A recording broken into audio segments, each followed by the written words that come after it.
A gente parou na semana passada, nesse capítulo, para iniciar esse capítulo, a experiência de Joel.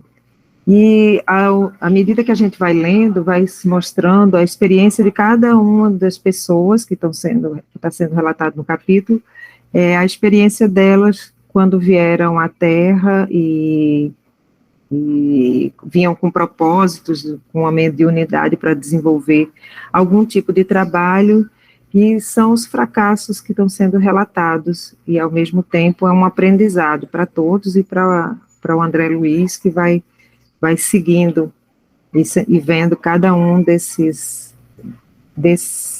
trabalhos que seriam desenvolvidos, e aí a gente parou aqui, ó.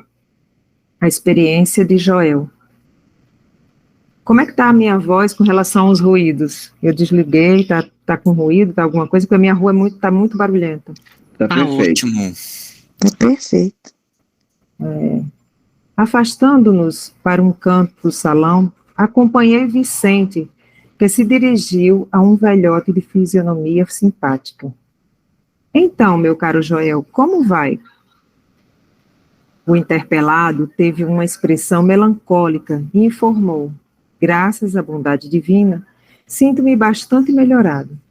Tenho ido diariamente às aplicações magnéticas dos gabinetes de socorro, no auxílio, e estou mais forte. Cederam as vertigens? Indagou o companheiro, com interesse. Agora são mais espaçadas, e quando surgem, não me afligem o coração com tanta intensidade.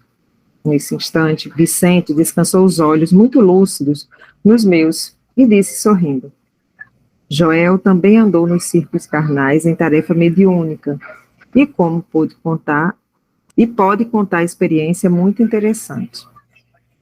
O novo amigo, que me parecia um enfermo em princípio de convalescença, esboçou um melancólico sorriso e falou: fiz minha tentativa na terra, mas fracassei. A luta não era pequena, fui fraco demais.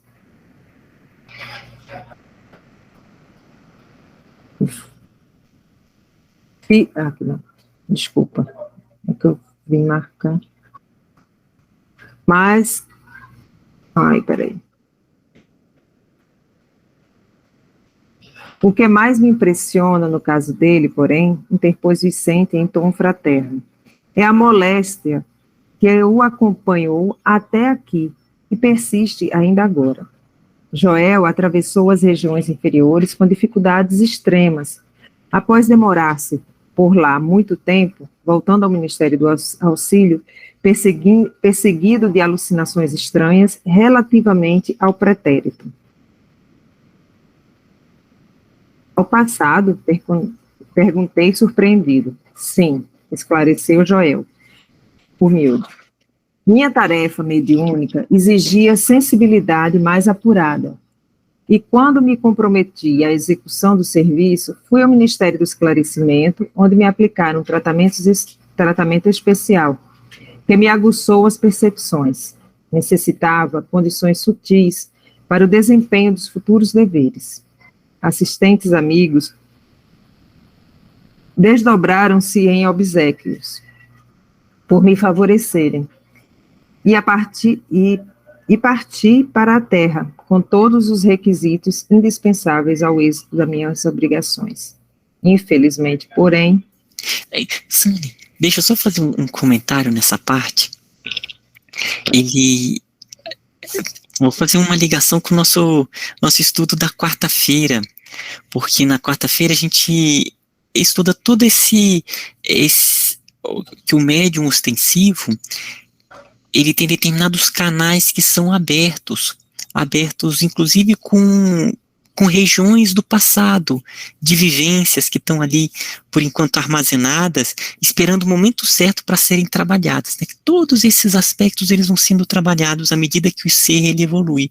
E o médium, ele tem esses canais abertos, como ele coloca aqui, né? Então, ele coloca que a tarefa mediúnica que ele viria aqui na Terra exigia uma sensibilidade mais apurada.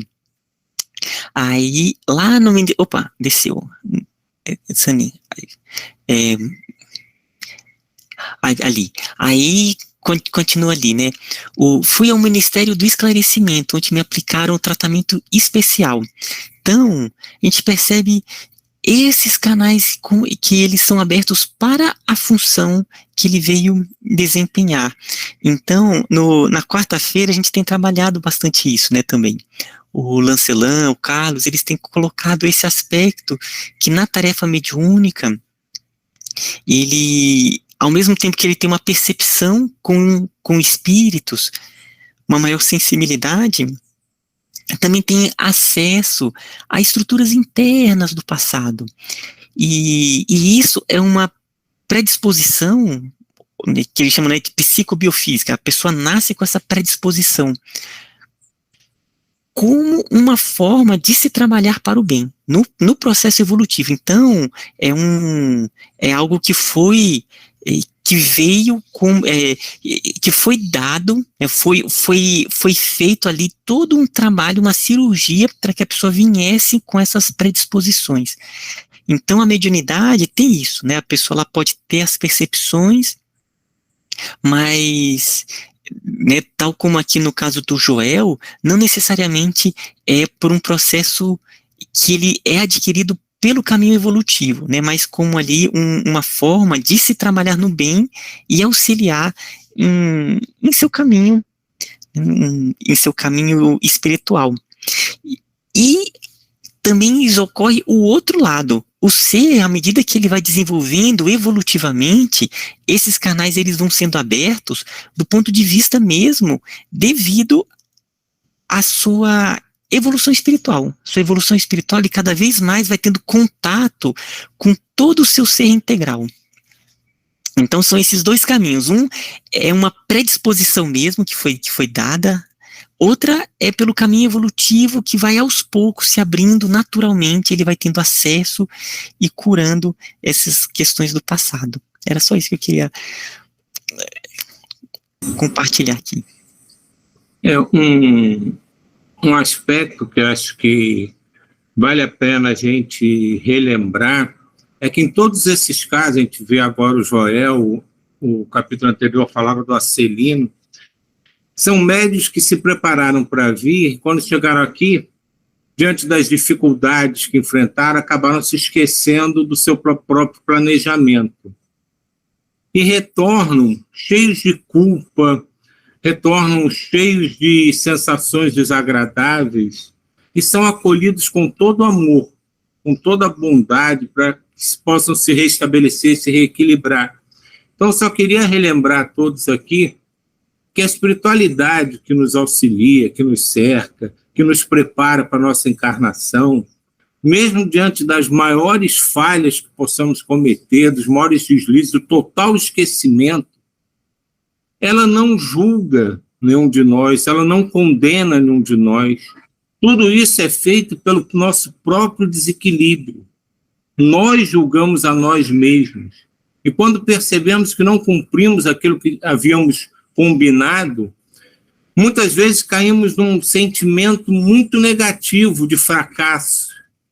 E é isso que a gente tem que compreender, as nossas limitações, as nossas fraquezas, e aceitá-las com humildade, não como uma coisa terrível por termos esquecido de algum detalhe da nossa combinação, do nosso projeto, e por causa disso nos tornamos inimigos mortais de Deus, da espiritualidade.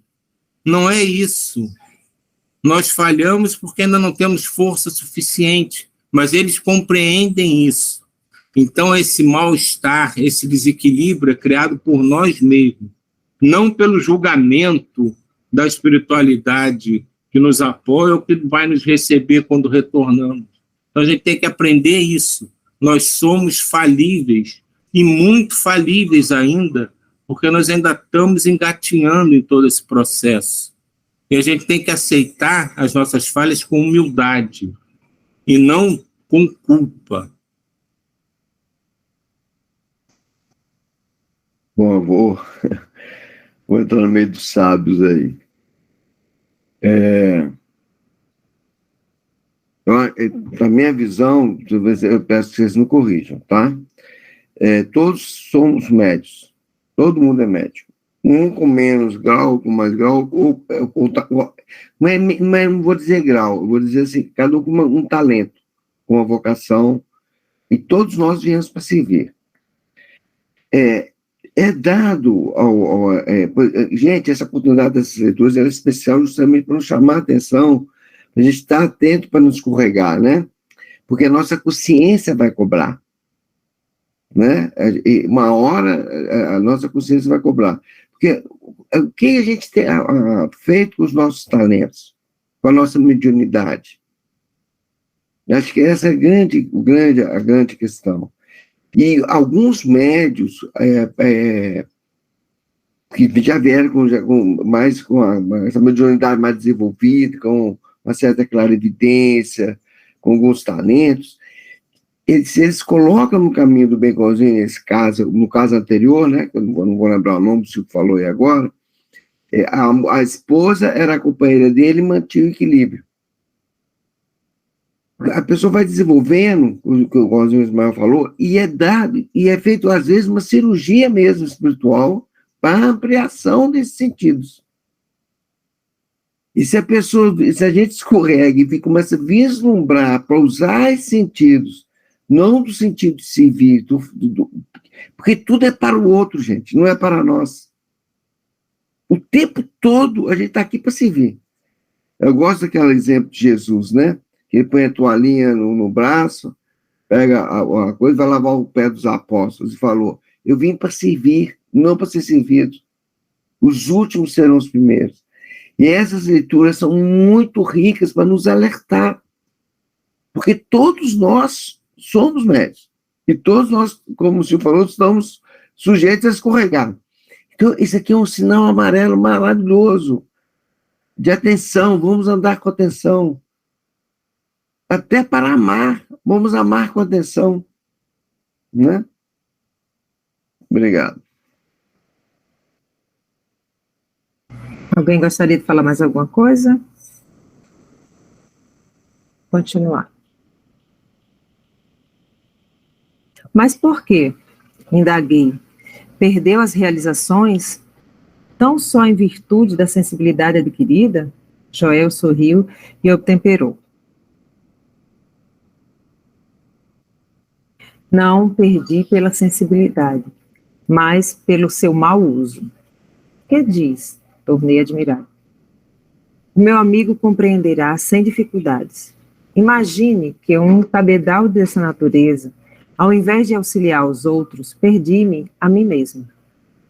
É que, segundo concluo agora, Deus concede a sensibilidade apurada como espécie de lente poderosa, que o proprietário deve usar para definir roteiros, fixar perigos e vantagens do caminho, localizar obstáculos comuns, ajudando ao próximo e a si mesmo.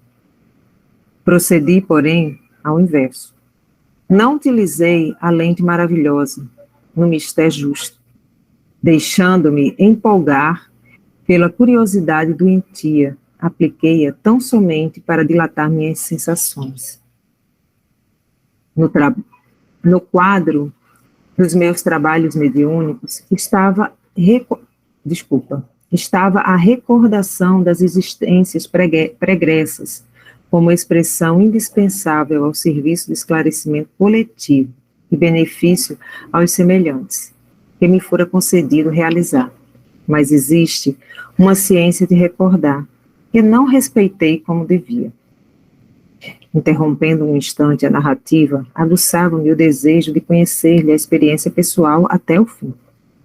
Em seguida, continuou no mesmo diapasão.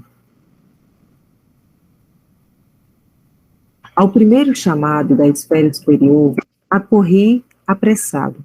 Sentia intuitivamente a vívida lembrança de minhas promessas em nosso lar.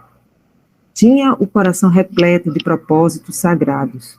trabalharia, espalharia muito longe as vibrações das verdades eternas. Contudo, aos primeiros contatos com o serviço, a excitação psíquica fez rodar o mecanismo de minhas recordações adormecidas, como um disco sob a agulha da vitrola, e lembrei e lembrei toda a minha penúltima existência, quando envergara a batina, sob o nome de Monsenhor Alexandre Pizarro, nos últimos períodos da Inquisição Espanhola. Foi então que abusei da lente sagrada a que me referi. A volúpia das grandes sensações, que pode ser tão prejudicial como o uso de álcool que embriaga os sentidos, fez olvidar os deveres mais santos. Bafejaram-me claridades espirituais de elevada expressão. Desenvolver-se-me a clarividência, mas não estava satisfeito senão com rever meus companheiros visíveis e invisíveis, no setor das velhas lutas religiosas. Me impunha a mim mesmo a obrigação de localizar cada um deles no tempo, fazendo questão de reconstituir-lhes as fichas biográficas, sem cuidar do verdadeiro aproveitamento no campo do trabalho construtivo. A audição psíquica tornou-se-me muito clara. Entretanto, não queria ouvir os benfeitores espirituais sobre tarefa proveitosa, e sim interpelá-los ousadamente no capítulo da minha satisfação egoística. Desprendi um tempo enorme, dentro do qual fugia aos companheiros que me vinham pedir atividades a bem do próximo. Engolfado em pesquisas referentes à Espanha do meu tempo, exigia notícias de bispo, de autoridades políticas da época, de padres amigos que haviam encerrado tanto quanto eu mesmo. Não faltaram generosas advertências. Frequentemente, os colegas do nosso grupo espiritista chamavam-me a atenção para o problema sério de nossa casa. Eram sofredores que nos batiam à porta, situações que reclamavam testemunho cristão. Tínhamos um abrigo de órfãos em projeto, um ambulatório que começava a nascer, e, sobretudo, serviços semanais de instrução evangélica, nas noites de terça e sexta-feira. Mas, qual? Eu não queria saber senão das minhas descobertas pessoais. Esqueci que o Senhor me permitia aquelas reminiscências, não por satisfazer minha vaidade, mas para que entendesse a extensão dos meus débitos, para com as necessidades do mundo, e me entregasse à obra de esclarecimento e conforto aos feridos da sorte. Contrariamente à expectativa dos abnegados amigos que me auxiliaram na obtenção da oportunidade sublime, não me movi no concurso fraterno e desinteressei-me da doutrina consoladora, que hoje revive o Evangelho de Jesus entre os homens. Somente procurei a rigor os que se encontravam afins comigo, desde o pretérito. Nesse propósito, descobri, com evidentes sinais de identidade, personalidades outrora eminentes em relação comigo. Reconheci o senhor Higino de Salcedo, grande proprietário de terras, que me havia sido magnânimo protetor perante as autoridades religiosas da Espanha. Reencarnado como proletário inteligente e honesto, mas em grande experiência de sacrifício individual. Revi o velho Gaspar de Lourenço, figura solene de inquisidor cruel, que me quisera muito bem, reencarnado como paralítico e cego de nascença. E desse modo, meu amigo, passei a existência de surpresa em surpresa, de sensação em sensação. Eu, que renascera recordando para edificar alguma coisa de útil, transformei a lembrança em viciações de personalidade. Perdi a oportunidade bendita de redenção. E o pior é o estado de alucinação em que vivo. Com o meu erro, a mente desequilibrou-se e as perturbações psíquicas constituem doloroso martírio. Estou sendo submetido a tratamento magnético de longo tempo.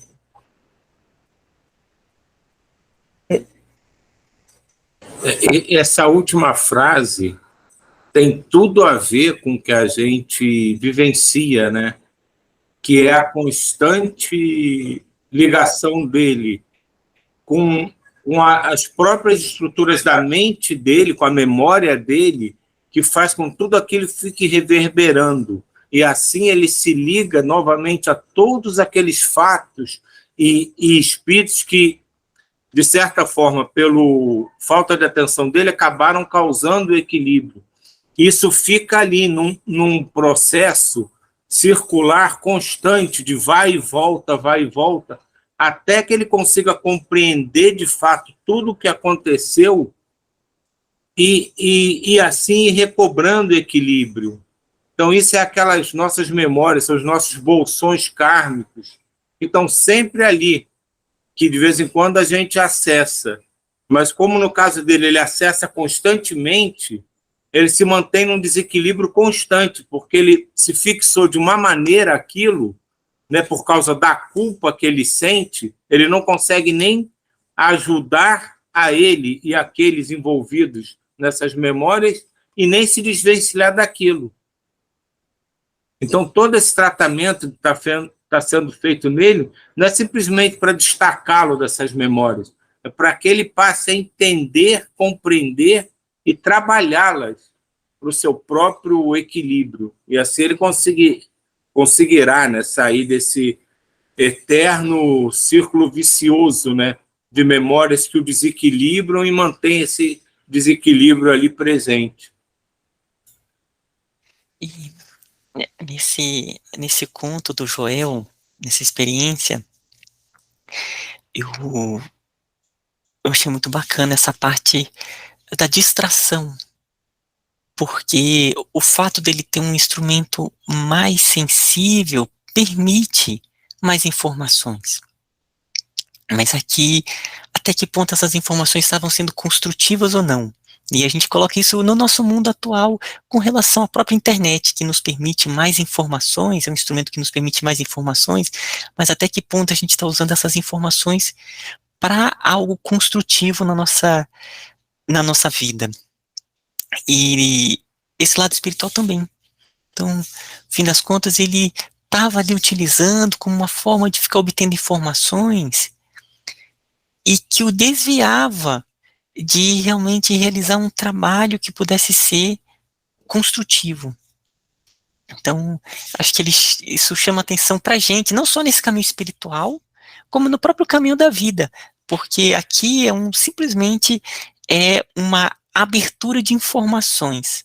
Então, se distrair com as informações que vêm é muito fácil a gente se desviar. E que não necessariamente é solicitação dos mentores, né, como foi aqui o caso dele, e como é o caso com a gente, né, tanto no caminho espiritual quanto na vida mesmo, que a gente vai acabando se desviando com os excessos de informações e possibilidades. Então, foi um chamado que eu acho que é bem bacana pra gente no momento atual também, sabe?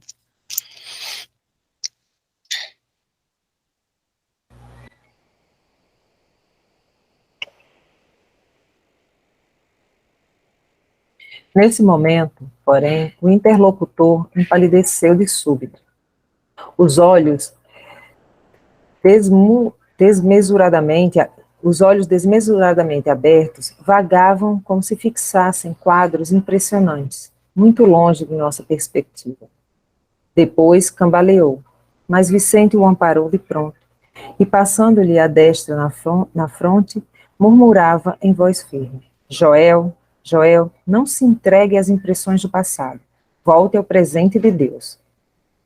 Profundamente admirado, notei que o convalescente regressava à expressão normal, esfregando os olhos.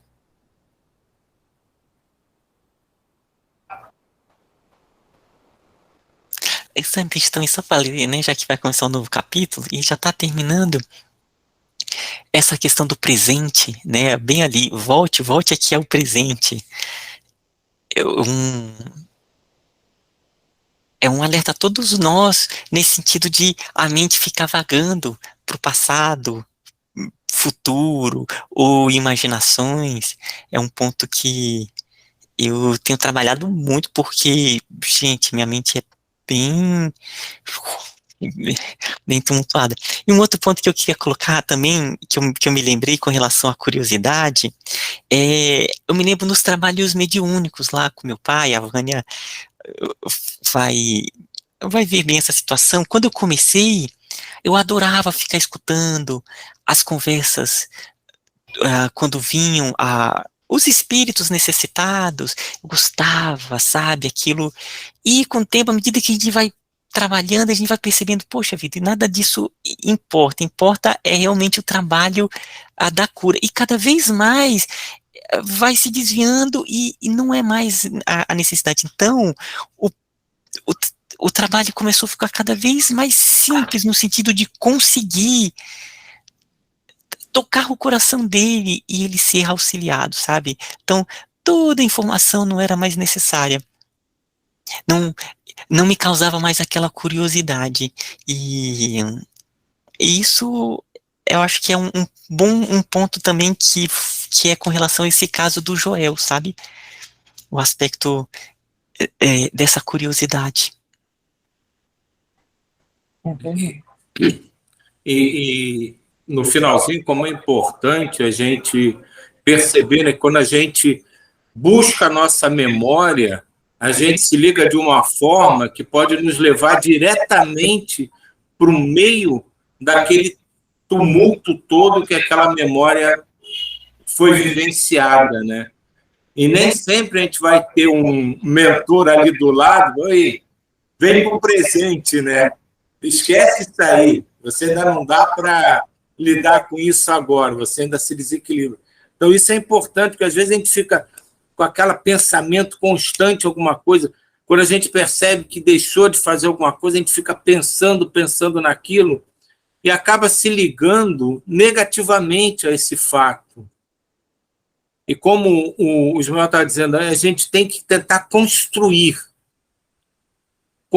não se apegar à curiosidade que todos nós acabamos em algum momento, em algum grau, tendo das coisas que nos cercam, e as coisas que a gente acha que deixou de fazer ou que fez errado, porque isso acaba travando o nosso passo. Porque, como ele mostrou aqui, quando a gente se liga, o pensamento é uma coisa fantástica. A gente se liga em pensamento em qualquer coisa, a gente está naquele próprio momento. E se a gente não tem equilíbrio para lidar com aquela memória, a gente se desequilibra. E às vezes fica difícil de você recobrar essa noção de que não, isso é só uma lembrança, não é o meu momento atual. E isso é uma coisa que a gente também tem que estar bem atento. E para os espíritos, né, nos trabalhos, a gente vê que era uma tortura, né, Ismael? E o amor, realmente, quando você não precisava nem tocar em tudo aquilo, somente o amor, o carinho, a palavra do Cristo ali já tocava ele, não precisava dessa tortura toda, né? Então, o amor é mais importante do que ficar vivenciando os erros do passado, né?